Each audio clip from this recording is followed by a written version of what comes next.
song is called Pananalig Ko, and the original composition of Miss Angelica Dorde. Hope you like it out.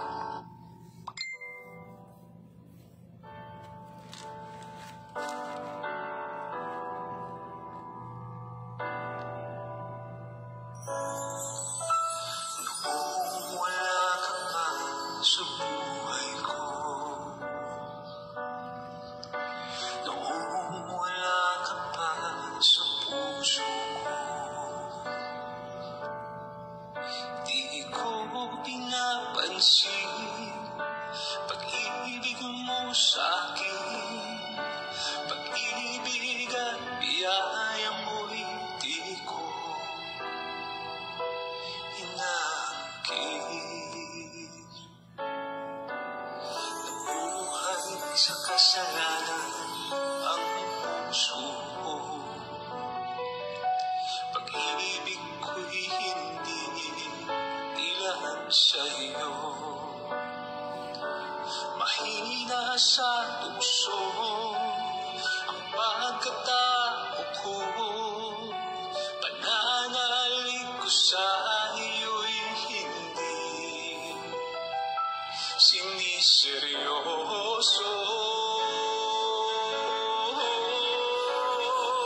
Ngunit ngayon'y nagbago na ang pagkatao ko, mula nang makilala ka, Jesus. Pananalig ko'y tumibay, buong tiwala ay binigay sa'yo lamang, Jesus. Pananalig ko.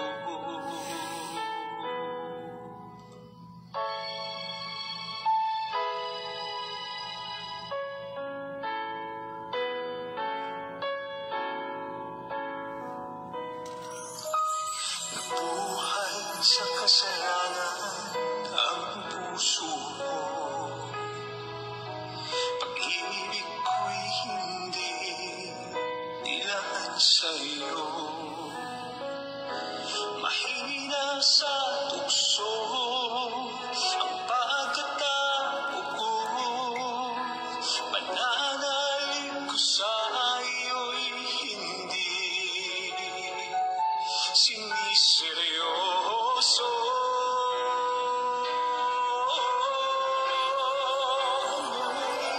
Ngayon'y nagbago na ang pagkatao ko, mula nang makilala ka, Jesus. Pananalig ko'y tumibay, buong tiwala ay binigay sa'yo lamang, Jesus. Pananalig ko.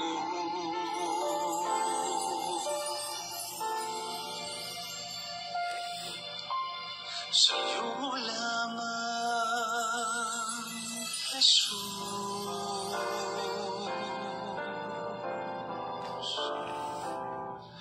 Pananalig ko.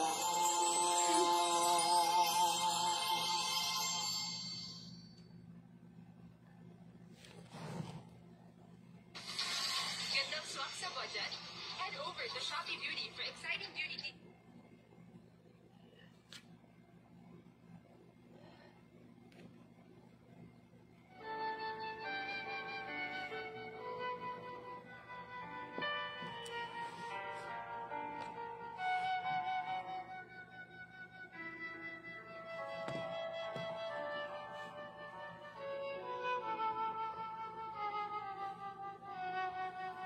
Sa ngalan ng Ama, ng Anak at Espiritu Santo. Amen.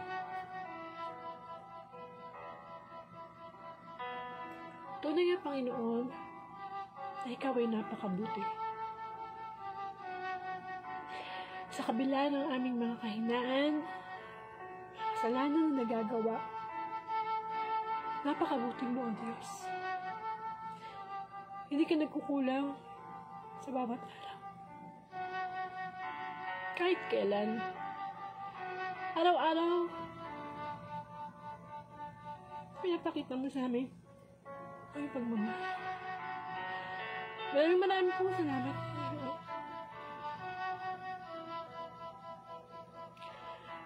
Lumapit po tayo sa presensya ng Diyos.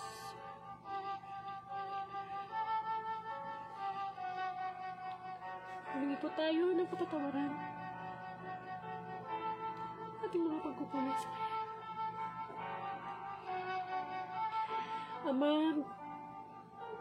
ang puso ko kung lumulikod at nagpapakababa. Humihingi po ng kapatawaran sa aking mga nagawang kasalanan sa mga nakalipas na araw, oras. Sa oras pong ito, Panginoon, nawa, gising mo ako. Nawa, makita mo sa akin ang desire kong paglingkuran ka.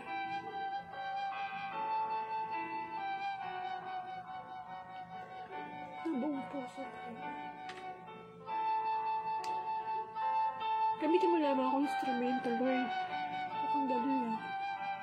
Ay, mabuting balita. Panginoon, maraming pong salamat sapagkat wala namang karapat-dapat na dinilang para gamitin mo to glorify your name.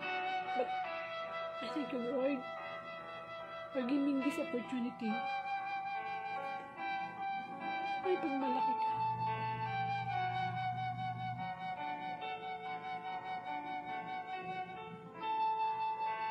Kaya ang Panginoon, ang makakarinig ng Saturday Gospel.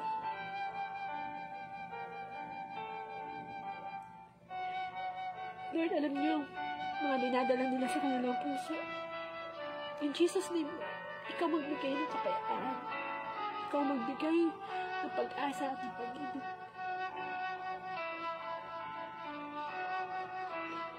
Come, Holy Spirit, we need you.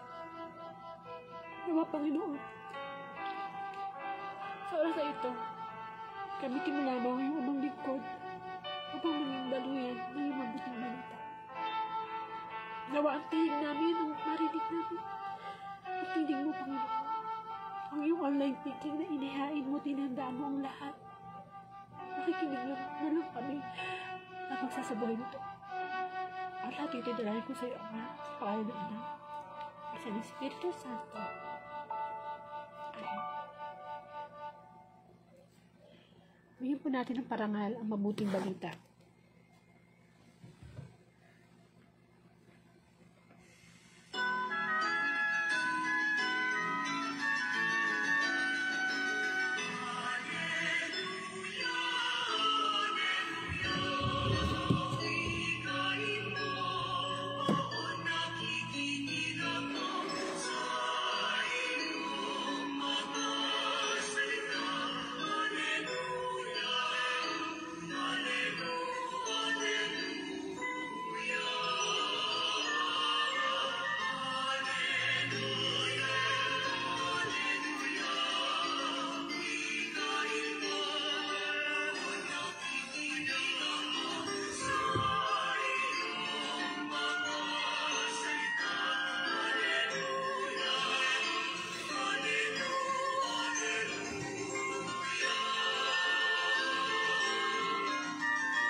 Ang mabuting balita ayon kay San Juan, papuri sa iyo, Panginoon.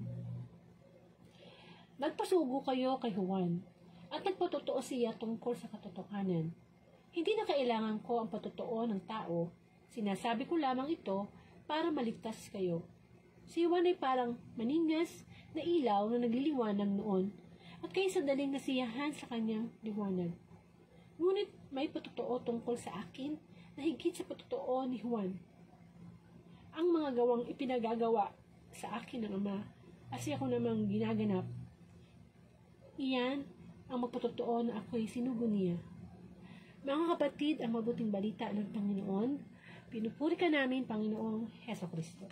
Amen. Muli, maraming salamat sa Diyos sa oras na ito na inilalaan ng Diyos para maghain ng kanyang spiritual na pagkain para sa ating espiritu. And of course, welcome po sa Word of God Daily Gospel, na kung saan ang layunin po ng Facebook Live na ito ay palaganap ang mabuting balita everyday po through online. Kasi lahat naman po tayo marunong sa social media, lalo na po sa Facebook. So, gamitin po natin yung Facebook natin para maging daluyan ng mensahe ng Panginoon. Dahil naman, naniniwala naman po ako na ang Diyos gumagawa ng paraan para hindi lang linggo natin mapakinggan, no? Ang mabuting balita, hindi lang para bukas, no? Since mag-umpisa na naman ang simbang gabi. Marami sa atin yung nagpaplano ng buuin ng 9 na gabi, no? Pero ano kaya ang reason, no? Bakit tayo gustong magsimba? Bakit pagka tuwing Pasko lang o tuwing December lang, may mga taong nagdi-desire na, oy, gigising ako maaga, bubuin ko yung 9 na araw. Samantalang, paano na yung January to November? Hindi ba natin pwedeng gawin na everyday magsimba? Mahirap yun, no? Pero, pag December, talagang parang special sa atin yung 9 na gabi. And gumigising talaga ng maaga para doon. Kasi mayroong dahilan. And of course, ito pong gospel natin ngayon, salamat sa Panginoon, ngayon po ay December 16, 2023, at Saturday gospel po ang ating pagninilayan. And of course, tungkol po ito sa mga saksi para kay Jesus. At ang pagbasa po natin ay nanggaling kay San Juan, chapter 5, verses 33 to 36. So, kung magsisimba po kayo mamaya, ito po yung gospel. Maganda rin naman po kasi na bago po tayo magsimba, magnilay muna tayo ng salita ng Panginoon para pag nandoon na po tayo, para at least meron po itong idea, no? Kasi kamukha po bukas, linggo, maganda rin yung tayo nagninilay. Kumbaga, ano yan paghahanda hindi naman po tayo pwedeng magsimba lang ng wala lang. Parang basta magsisimba ako tuwing linggo kailangan Hindi. Ang pinupuntahan po natin ay tahanan ng Diyos na dapat pinaghahandaan po natin spiritually. Amen. So, alam po nyo, ito pong tungkol sa mabuting balita ay tungkol po ito sa masasabi natin since ang title nga niya ay kinuha sa under ng mga saksi para kay Jesus, ay napakarami yun naman po talagang naging saksi. Naging saksi, naging witness nung pa sa Old Testament para ipakita sa tao kung ano ba talaga ang Ama sa langit, ano ang Diyos, anong magagawa niya, sino siya. Napakaraming mga propeta ang ipinadala noon. Kilalang-kilala natin sila Moises, sila Abraham, Isaac, Noah. Amen. Hanggang sa dumating yung mga Haring Solomon. Si Haring David. Amen. Tapos dumating ang Panginoong Hesus. Siya din ay masasabing talagang nagpatotoo kung ano ba talaga ang Ama, dahil sumasa kanya ang Ama. At sa panahon po natin ngayon, si Panginoong Hesus ay umakyat na sa langit, inaasahan ng Diyos na meron pang magpapatotoo kamukha ng ginawa ng mga propeta, hari, at ng Panginoong Hesus. Witnessing. Ilan na po ba sa atin ang makapagninilay na bago matapos ang taong ito, noong 2023, tayo po ba ay naging saksi sa kabutihan ng Diyos? Mapagninilayan po ba natin sa ating sarili na oo, mula January hanggang December, may ginawa ako para sa Panginoon. Pinagmalaki ko siya. Hindi lamang sa salita, kundi sa gawa. Amen. Kasi, si Juan Bautista, alam naman po natin talagang 100% ang kanyang paniniwala, tiwala, paglilingkod sa Panginoong Hesus. Ang sabi nga niya, hindi siya yung hindi, alam mo si Juan Bautista, hindi niya ipinagmamalaki kung ano man yung nagagawa niya. Ang sabi nga niya, meron pang darating na higit pa sa mga sinasabi ko. Nangangaral kasi siya ng salita ng Panginoon ng Diyos Ang sabi nga niya, kahit magkalas ng kanyang tali ng kanyang sandalyas ay hindi ako karapat-dapat. So, ganun kababa ang kalooban ni Juan Bautista. Yung bang tipong meron siyang personality, meron siyang buhay, pero ang gusto niya makita sa kanyang buhay ay yung buhay ng Panginoong Hesus. Kaya nga pag tayo ay nagbalik loob sa Panginoon, Tinalikuran natin ng ating mga kasalanan, hindi na tayo yung nakikita ng tao. Maaring sasabihin na, ay, dati yung drug addict, dati yung magagalitin, dati yung basugulero, dati yung magnanakaw, dati yung masama ugali, pero nagbago dahil kay Kristo. So, ano yung makikita? Of course, same pa rin yung name, same pa rin yung edad mo, pero, tuwing gumagawa ka ng kabutihan, ng guide ng Holy Spirit, si Kristo ang pinagmamalaki mo. Kaya pag nakakagawa ka ng kabutihan, nakakatulong ka sa kapwa, never ever mong sasabihin na tinulungan kita, binigyan kita. Kapatid, wala tayong mabibigay sa ating kapwang tulong kung hindi ito ginanggaling sa Diyos. Kaya dapat kapag tumutulong tayo sa ating kapwa, una sa lahat, nagpapasalamat tayo sa Panginoon. Kasi ginagamit tayong instrumento.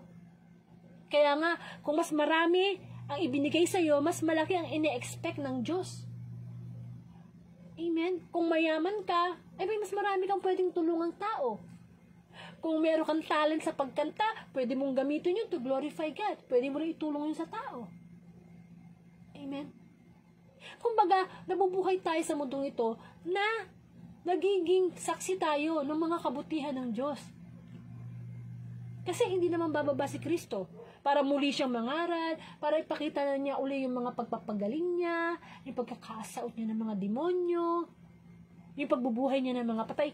Hindi na niya gagawin yun. Kasi nasa stage na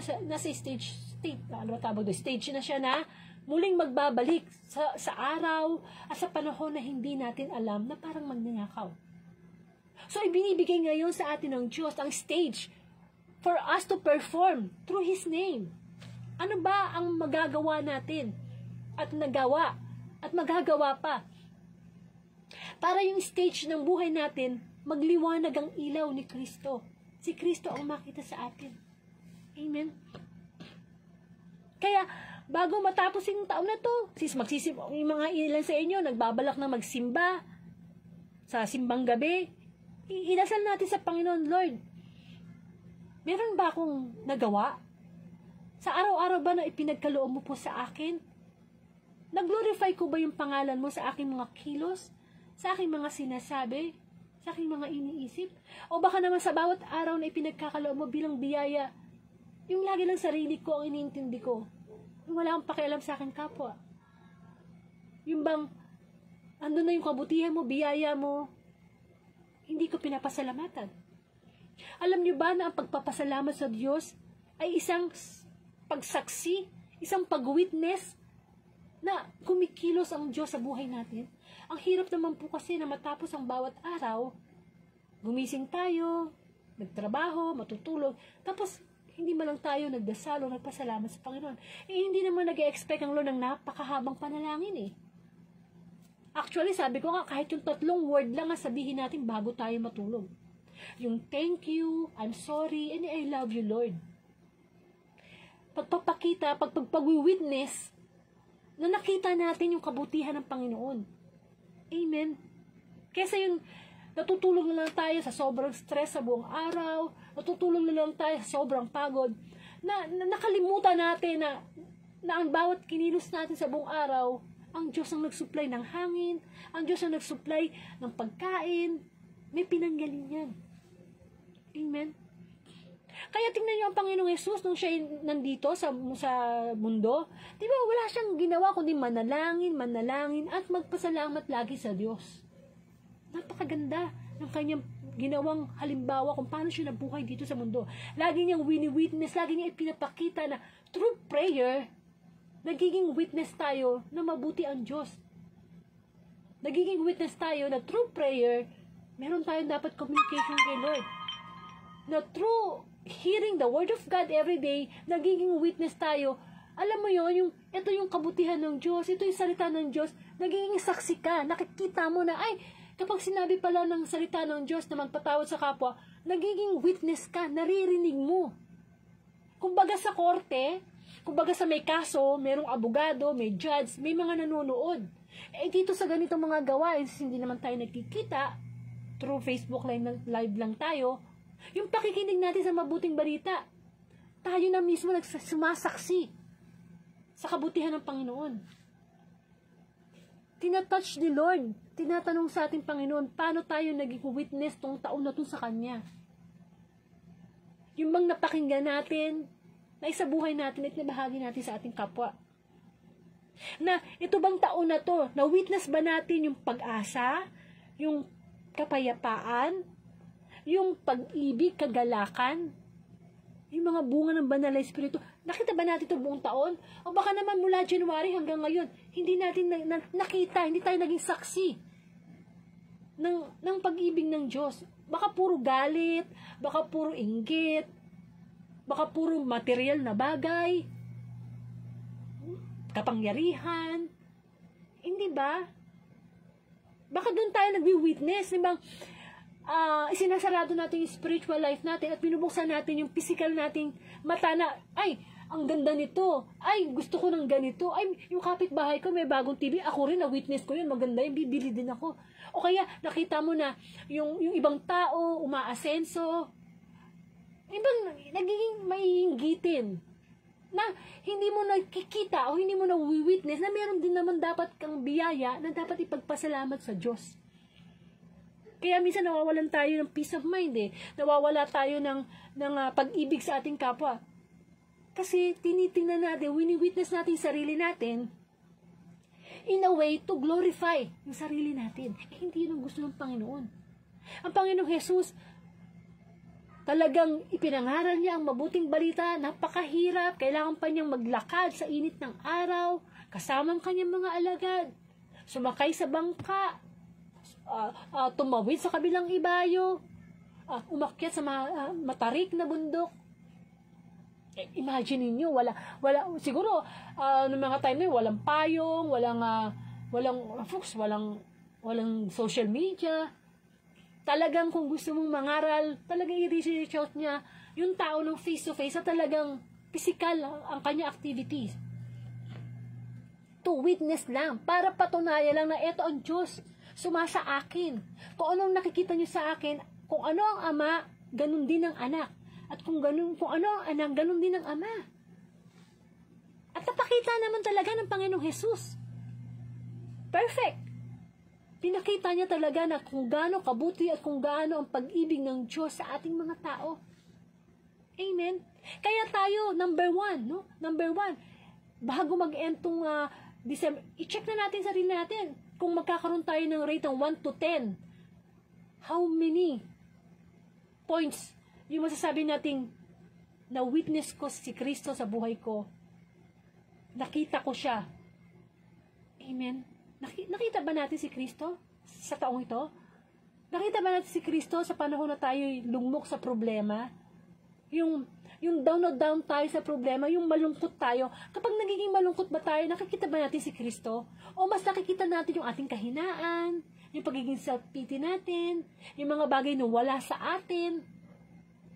Kasi pag ganun po, nagiging negative tayo, nawawala yung pwede nating nasaksihang kabutihan ng Diyos sa atin, natatapunan ng mga bagay na pwede nating ika-disappoint.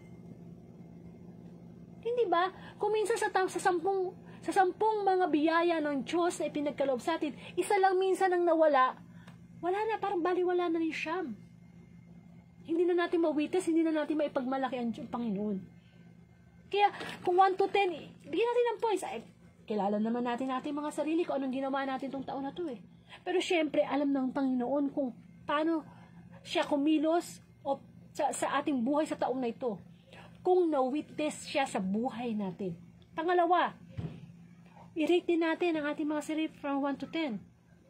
Kung na-witness natin si Kristo sa ating buhay, pangalawa, itanong naman natin sa sarili natin, nadala ba natin ang witness na tagpuan natin sa Panginoon, ang mga biyaya, ang katotohanan, ang kabutihan sa ibang tao? Kasi hindi mo siya pwedeng suluhin Hindi mo pwedeng sabihin na, oh Lord, thank you, sobrang blessed ako tong taon na to. Ay, thank you Lord, nakatulong ako. Ay, thank you Lord, naging mabuti ang buhay ko dahil sa'yo. Hindi mo pwedeng suluhin yun. Kapag na-receive mo yun, dapat mo yung dalhin sa kapwa mo. Sapagkat ganun ang ginawa ng Panginoong Jesus. Hindi niya sinolo. Although nakikita sa kanya yung karakter ng Ama, Isinare niya yun sa iba. Kaya nga siya nagkaroon ng 12 alagad eh. Ng 72 na alagad pa. May mga alagad pa rin siya mga babae. Amen? Kasi yun naman talaga ang purpose niya eh. Ipakilala ang Ama, at pagkatapos, ibahagi sa lahat ng tao. Amen?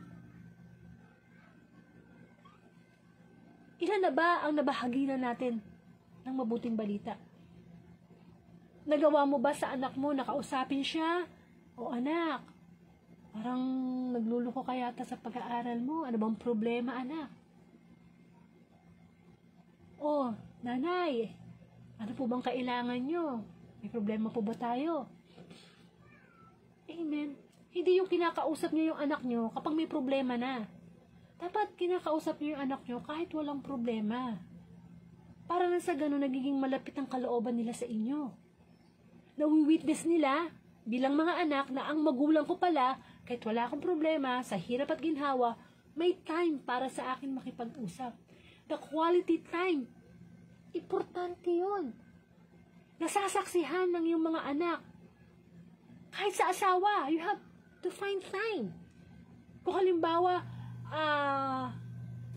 head of the family ka, nasa trabaho ka, maghapon, hindi pwedeng wala kang time sa asawa mo. Kailangan maging saksi.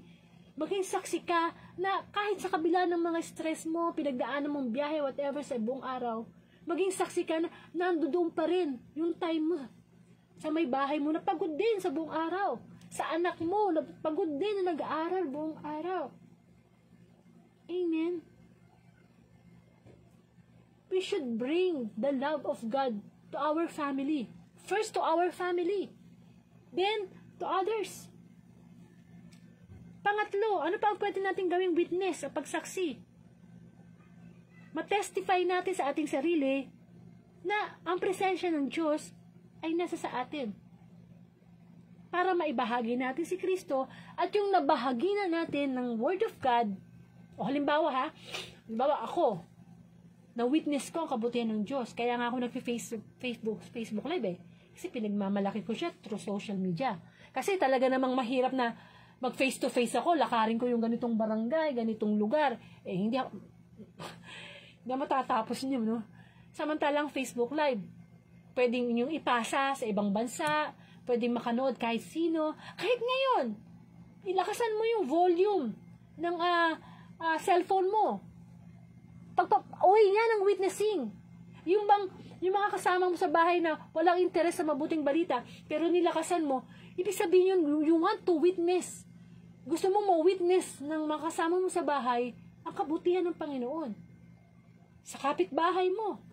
Actually, kahit nandiyan ka lang, nakikinig, may magagawa ka to witness, to maging saksi para sa Diyos. Amen? Kaya nga, di ba sabi ko nga, yung pakikinig sa mabuting balita everyday, simula ng pananampalataya, simula na yung pag-witness. Kamukha ni Kristo, tinatawagan niya ang mga makasalanan. Simula na yun ng kanyang ministeryo para maging witness na ganito kabuti ang Diyos. Amen? So, kung na-receive ko si Kristo at ipinagmamalaki ko siya araw-araw, dapat yung mga naranasan ko sa mga kabutihan niya, ipinapasa ko, i-share ko sa iba. Kaya di ba lagi ko mo sinasabi sa inyo, pakishare nyo na lang itong gospel ngayong araw na ito. Kasi, yun ang pinapagawa sa atin ng Diyos. Yun ang pinagawa ng Diyos Ama sa Diyos Anak. Kaya siya, araw-araw nangangaral ng salita ng Diyos. Eh, wala na nga si Kristo rito eh. Tayo yun na rito eh. Which is, hindi na tayo pupunta ng ibayo, hindi na tayo sasakay ng bangka, hindi na tayo akit ng bundok. Pindot-pindot na lang, we can share the Word of God sa group chat nyo, sa timeline nyo. Ayaw nyo bang makita na yung mga Facebook friends nyo, nakikita, nagsishare kayo sa timeline nyo ng mabuting balita? Kinahihiya ba natin to? O baka naman yung timeline mo, puno-puno ng samaan ng loob. Di ba, may mga gano'n na pag masama ang loob, ipinopost pa sa Facebook. Naghintay pa ng mga comments sa mga simpatiya mula sa friends.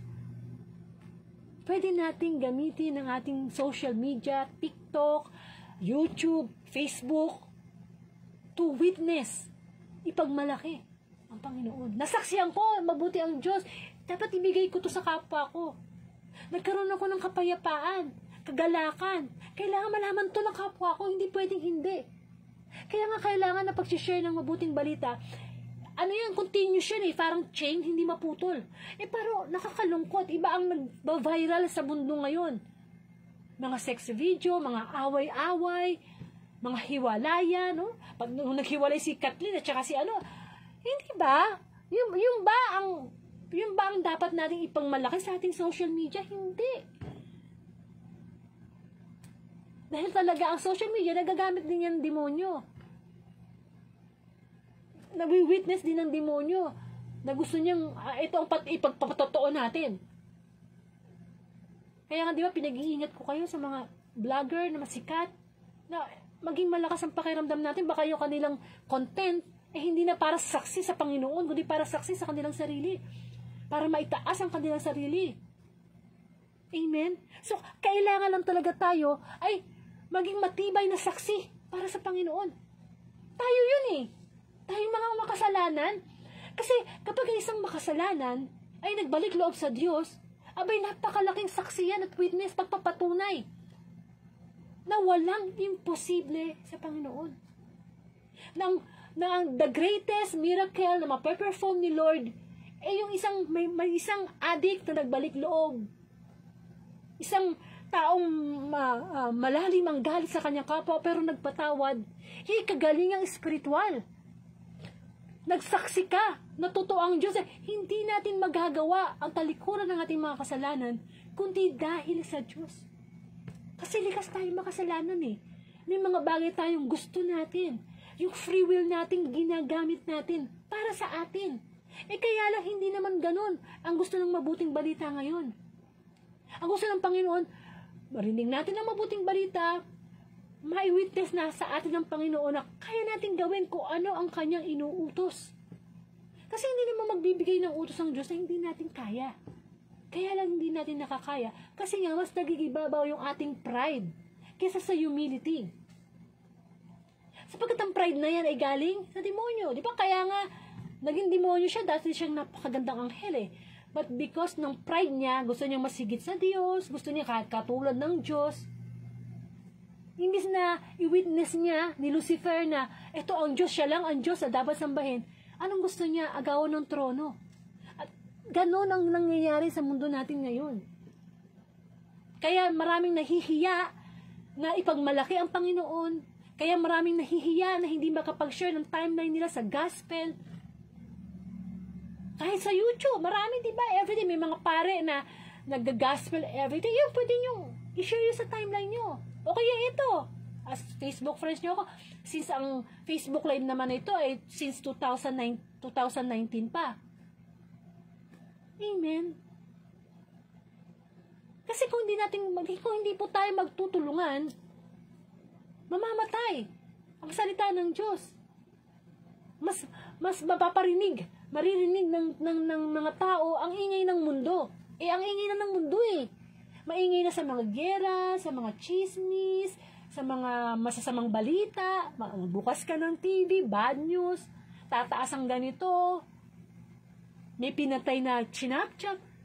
But hearing the good news, dapat nagbibigay sa atin ng pag-asa. Nasasaksihan natin na through good news, through hearing the word of God every day, nasasaksihan natin na ay mahal pala talaga ako ng Diyos. Wala nang nanay na nangangaral sa akin. Wala nang tatay, wala nang kapatid, wala nang anak na nagsasabi na mali yung ginagawa mo. Pero ang salita ng Panginoon, nire-refresh niya yung ating mga maling ginagawa na hindi naaayon sa kanyang kalooban. Amen? So ano yung tatlo na sinasabi na mensahe ng Panginoon sa mabuting balita ngayon? Na una, maging witness tayo o saksi na makita sa ating sarili yung pamumuhay na nakakalugod sa Diyos. Pangalawa, maging witness tayo o saksi na i-bring natin yung mabuting balita sa ibang tao. At pangatlo, yung ma-witness natin na yung tao na napag-share natin, mag-share din sa iba. Amen? So, ganun lang yun eh. Nabiyayaan ka ng mabuting balita, nagbago ka sa mabuting balita, naisin mo na yung kapwa mong nakikinig o kakilala mo magbago din, yung pamilya, yung kaibigan, o kahit hindi kaibigan. Gusto mo mag-Facebook live ka para ipagmalaki mo ang Diyos. Tapos yung nakarinig sa'yo, same process din. Siya naman ngayon na, ay, ibabahagi ko naman si Kristo sa iba. So, ikot-ikot lang yun. Kaya lang, hindi nga yun ang nangyayari. Mas marami pa ang mga comments, share, likes, sa mga walang kabuluhan na hindi nag-glorify ang Diyos. Alam natin yan. Alam natin yan. Sino ba ang may interest na makinig ng salita ng Diyos everyday? Sino? Maybe, yung mga tao na talagang nagbalik loob sa Diyos. Pero kung wala ka interest sa salita ng Diyos, ibig sabihin, may iba ang interest mo. Sabi nga, kung nasaan ang puso mo, nandoon yung kayamanan. Kaya kung mas interesado ka na yung 24 hours na ibinibigay sa'yo ng Diyos, ini-spend mo lang sa kakaisip ng problema, galit, puro pera, puro makamundo. Hindi ba? Hindi natin nawi-witness yung totoong kahulugan ng buhay. Na pansamantala lang tayo dito sa mundo, na hindi ng lahat ng bagay hinihiram lang natin. Kaya kung ano nang meron tayo ngayon dito, salamat sa Diyos. Ipagmalaki natin ang Diyos. Amen. Ito pong sinabi dito sa mabuting balita, meron po ditong binanggit na nagpasuhuo kayo kay Juan at nagpatotoo siya tungkol sa katotohanan. Talaga namang ganun ang ginawa ni Juan Bautista eh. Puro katotohanan ang kanyang inihayag. At sa pagpapahayag ng salita ng Diyos, kay maging pari ka, kay maging preacher ka, dapat wala kang takot na ibunyag ang katotohanan na gusto mangyari ng Diyos. Hindi ka pwedeng maging pari o maging preacher na meron kang, alam mo yon, nililimitahan mo yung pangangaral ng salita ng Panginoon. Amen? Yung bang parang tingin mo na, ay, teka, nakikinig yung kakilala ko, ganito yung buhay niya, teka muna, huwag ko muna babanggitin to, baka hindi na siya makinig sa akin, o baka hindi ko na siya maging kaibigan. May ganon. May naranasan akong ganon. Dahil sa pagsasabi ko ng katotohanan, in-unfriend ako. Ang masakit pa nito, ang mga mangangaral, sinasabihang judgmental. Kailan naging judgmental ang pagsasabi ng salita ng Diyos? Amen.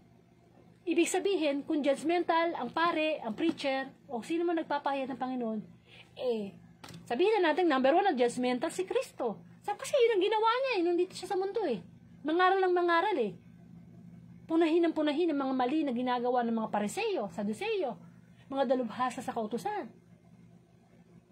Amen. Kaya dapat lamang na pagka ikaw ay nangangaral ng salita ng Diyos, matapang ka. Kasi parang kang para kang maamong tupa na ilalagay sa kalagitnaan ng masukal na kagubatan na ang nakapaligid sa iyo ay puro mga lobo o asong gubat na lalapain ka anytime. Amen. Yung tipong nagbalik loob ka sa Diyos, tapos mahaharap ka sa maraming problema, maraming pagsubok, just to witness the goodness of God. Kaya nga sabi ng Panginoong Hesus sa bundok, sa sermon niya sa bundok, mapalad ang mga, di ba, mga pinag-uusig dahil sa pangalan ko. Kasi may reward dyan. Yung bang, kinakain mo yung konsensya mo, kinakain mo yung, di ba, yung kahihiyan, yung kahihiyan, inaway sa mata ng tao, Kasi meron ibang tao na, subukan mong, halimbawa, dalhin sa isang public place, at pagsalitain mo to glorify God, mahihiya. Bakit? Ayoko nga, naiya ako. Pero syempre, hindi naman lahat binigyan ng kakayanan to preach the word of God. Gift din kasi yan gift of preaching. Marami pa tayo ma-share to witness, hindi lang naman sa pagsasalita Kung may pera ka, pwede ka tumulong. Kung, di ba, through talent, skills, treasure, you can witness the goodness of God. Amen. At ito, maganda to sinabi dito sa mabuting balita, pakinggan nyo. Hindi sa kailangan ko ang patotoo ng tao. Sinasabi ko lamang ito para maligtas kayo. Tama. Sa palagay niyo ba, kailangan pa ni Kristo na tayo ipagmalaki siya o whatever? Nasa Kanya na yung lahat Nasa Kanya na lahat Pero nagpakababa siya Anak siya ng Diyos Pero nagpakababa siya. Para sa atin, para sa kaligtasan natin. Alam mo yung tipo na nasa Kanya na ang lahat. Pero iniiwanan niya yun. Para maligtas lang tayo.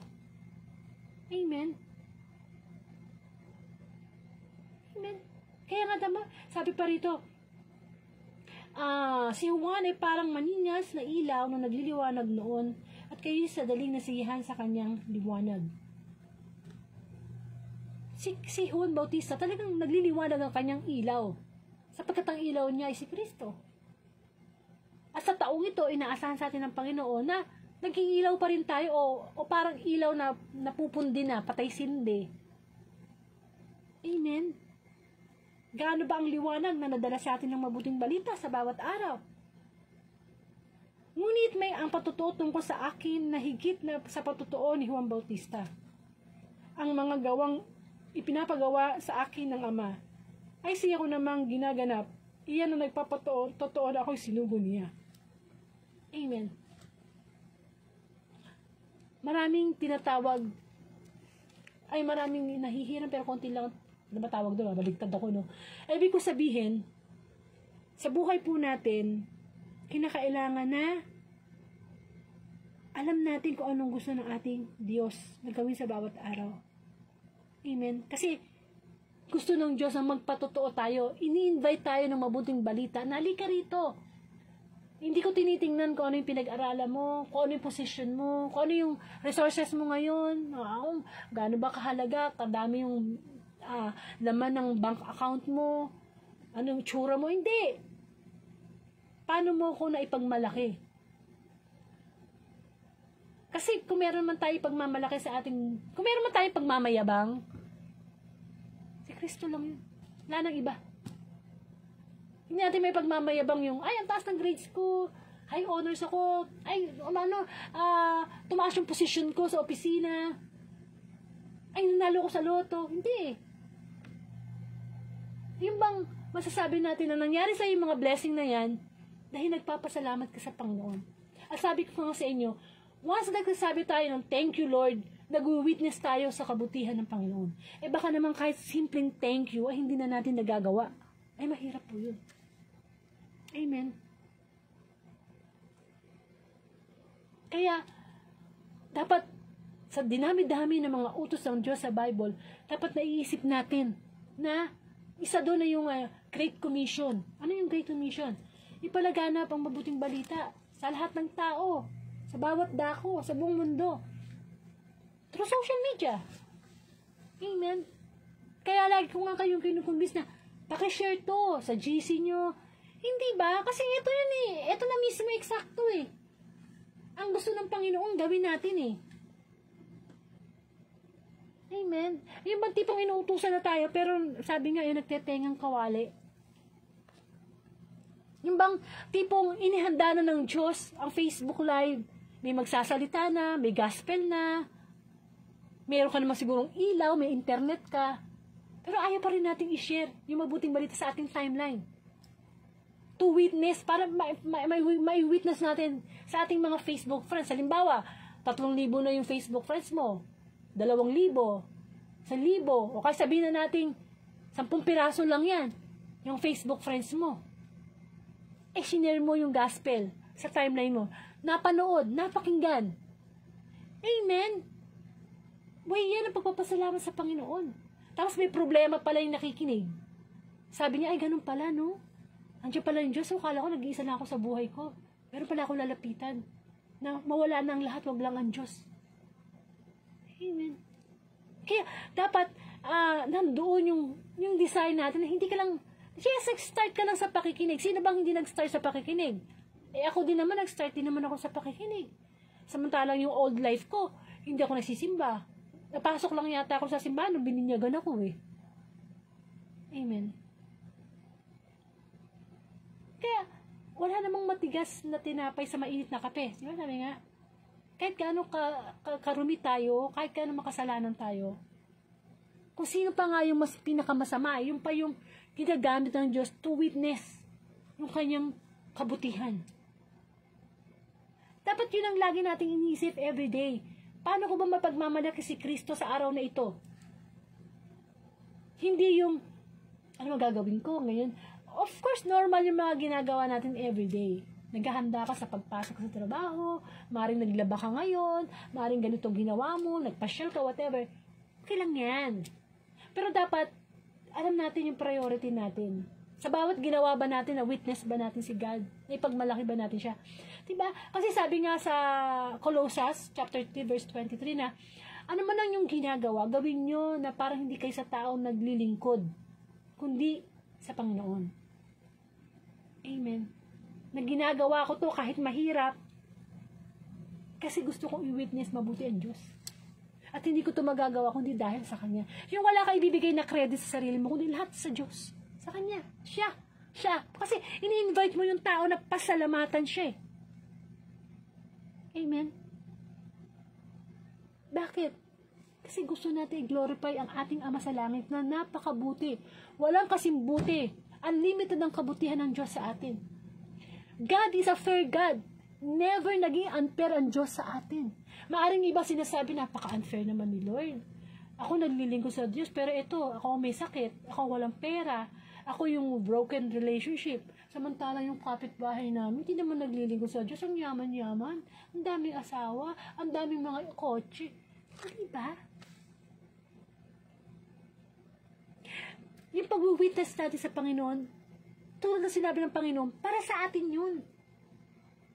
Hindi para sa Kanya, kung tutusin eh. Diyos na siya eh, nasa Kanya na ang lahat eh. Pero dahil nga, sa pagmamahal sa atin ng Diyos, tinuturuan tayo kung paano umibig sa Diyos, maglingkod sa Diyos. At pag marunong na tayo doon, tumayo na tayo sa ating pananampalataya para ipagmalaki siya. Dahil siya lang naman talaga ang totoong dapat ipagmalaki. Dahil nabubuhay tayo sa araw na ito, dahil sa Kanya. Amen. Huwag natin siya ikahiya. Huwag natin ikahiya ang mabuting balita. Huwag mong ikahiya na lakasan yung volume ng cellphone mo para marinig ng mga kasama mo sa bahay. Kasi kapag kinahiya natin si Kristo, ikahiya din tayo ni Kristo sa harapan ng Kanyang Ama. Amen. Nawa, sa pagsimba natin, mamaya, o magsisimba mang gabi man tayo, yun, isipin natin yung ano pa talaga yung nagawa ko para ipagmalaki ang Diyos sa buhay ko. Ano ba talaga yung aking nagawa? Kasi alam natin yun eh. Sayang naman na matatapos ang taon na ito na wala tayong naipagmalaki para sa Diyos. Amen po. Tayo po magkaroon ng closing prayer. Muli, Panginoon, marami pong salamat sa pagpapaalala mo sa amin na sa bawat araw dapat ka namin ipagmalaki. Sa bawat araw dapat makita sa aming buhay ang kabutihan mo, ang pag-ibig mo. Panginoon, dalangin ko po na ang bawat makakarinig ng Saturday Gospel ay maparealize mo, mapagnilay mo, Panginoon, kami, na ang pagsaksi o pag-witness sa iyong mabuting balita sa pagsasabuhay na ito ay pag-witness din, pagpapakita mo din sa amin na ang buhay na walang hanggan, ang reward na ipinagkakaloob mo, Panginoon. Maraming kong salamat sa iyong pag-ibig. Dalangin ko po ang buong mundo na mag-witness sa kabutihan mo, na mag-share ng gospel to glorify your name. Ama namin, sumasalangit ka, sambahin ang ngalan mo, sa amin ang kaharian mo, sundin ang loob mo dito sa lupa para nasa langit.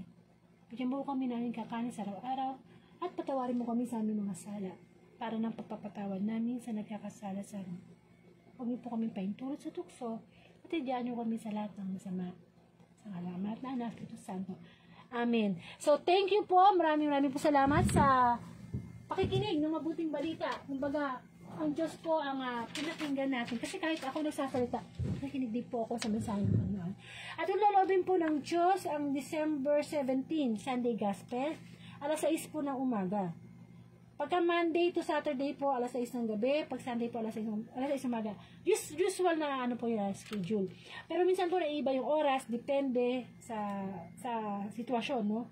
Lalo na pag may mga guest preacher po ako, kung nag-a-adjust po ako sa time nila, kung kailan po sila pwede mag-join sa Facebook Live. So, bukas po, ako po ang mag-gospel. Sa Monday po, si Brother Ray Lax. Sa December 19, Tuesday Gospel, si Brother Francis. December 20, Wednesday, si Brother Orlando. December 22, si Brother George Menjoro. Sa December 26, Brother Bong Mangabat. Sa December 27, Wednesday Gospel, si Sister Angelica Gibara mula sa Canada, alas 2 ng hapon. Sa December 29, Friday, okay. Si Brother Jerry na dati. Ayun. So far, yun pa lang yung mga tumugon sa mga schedule na pwede po sila. Nag-ano din po kasi, since 2019, talagang ako lang po talaga ang nagbibigay ng reflection sa Everyday Gospel. Tapos, yun nga po, unti-unti, nakakapag-invite po ako ng mga iba't ibang preachers sa iba't ibang lugar sa Pilipinas. Ako po nga pala si Sister Angelica, no? And member din po ako ng CALAP, or Catholic Lay Preachers of the Philippines. And isa po akong Katoliko. At sa awa ng Diyos, yun nga po, nagpapagamit as instrument ng mabuting balita. Amen. So, of course, kung hindi nyo naumpisahan ng gospel, pwede po kayo pumunta sa aking Facebook account, Angelica Dorde. Pwede nyo i-replay yan. Mula nung basta everyday, nandiyan naman po yan eh. And, pwede din po sa YouTube. Pasubscribe na lang po, Angelica din. And of course, wag po natin kakalimutan na magdasal bago matulog, magpasalamat. Maging saksi tayo na sa buong maghapon, mabuti ang Diyos. At kapag tayo nagising sa panibagong araw, which is December 17, 2023, una nating saksihan ang kabutihan ng Panginoon, magpasalamat ulit tayo. Kumbaga, bago tayo matulog, humingi tayo ng kapatawaran. Magpasalamat. Pag nagising naman tayo, magpasalamat. Amen. Magpasalamat sa Panginoon. Maraming pong salamat at to God be the glory.